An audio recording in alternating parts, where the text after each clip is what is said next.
T'es grillé, Toretto. Viens me chercher.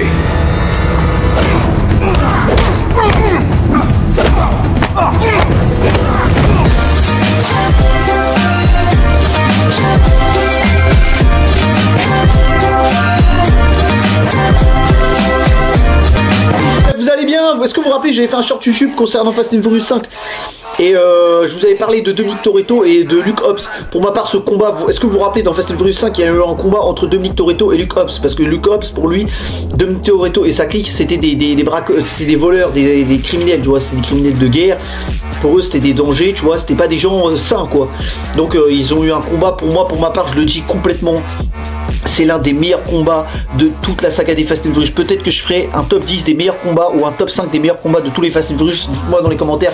Donc ce que nous voulons savoir, c'est qui est le plus fort entre Dominic Toretto et Luke Hobbs dans Fast and Furious et dans la vie réelle. Donc voilà. Pour ma part, spoiler, pour ma part, dans Fast and Furious, pour ma part, Dominic Toretto allait gagner le combat. Même si de Luke Hobbs, il en a bien plus.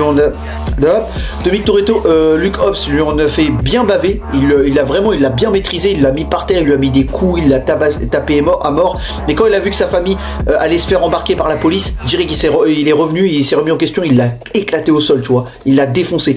Donc voilà, pour moi c'est un boost de testostérone. Tu regardes ça avant d'aller t'entraîner, t'es sûr que tu vas exploser toutes tes perfs à la salle. Franchement, tu vas faire une super bonne séance. Donc voilà, mais pour ma part, je pense, dans le film, comme c'est Dominic Toretto le protagoniste, c'est lui qui gagne, et puis même à la fin il l'a maîtrisé, il a lui mettre un coup de clé à molette, et à la fin il s'est retenu, mais sinon il allait le tuer hein, à la fin.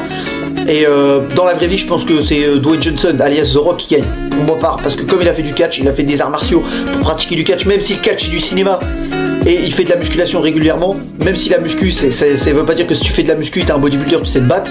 Pour ma part, je pense qu'il a plus d'expérience, et puis même, il a fréquenté des combattants, des lutteurs, il s'est entraîné avec des combattants MMA pour préparer ses matchs de catch. Donc pour ma part, moi je pense que Dwayne Johnson, The Rock gagne. Donc dites-moi dans les commentaires qui gagne entre Dominic Toretto et Luke Hobbs dans Fast and Furious, et qui gagne dans la vraie vie entre Dwayne Johnson et Vin Diesel. Ça m'intéresse énormément les amis. Donc sur ce, je vous laisse. Si la vidéo vous a plu, n'oubliez pas de liker, commenter, vous abonner et partager. Donc voilà. Et si ça vous intéresse, je ferai une critique de film sur les Fast and Furious, sur la saga des Fast and Furious en général. Donc dites-moi dans les commentaires si ça vous intéresse. Donc sur ce, je vous laisse. Passez une bonne soirée. Allez, tchuss!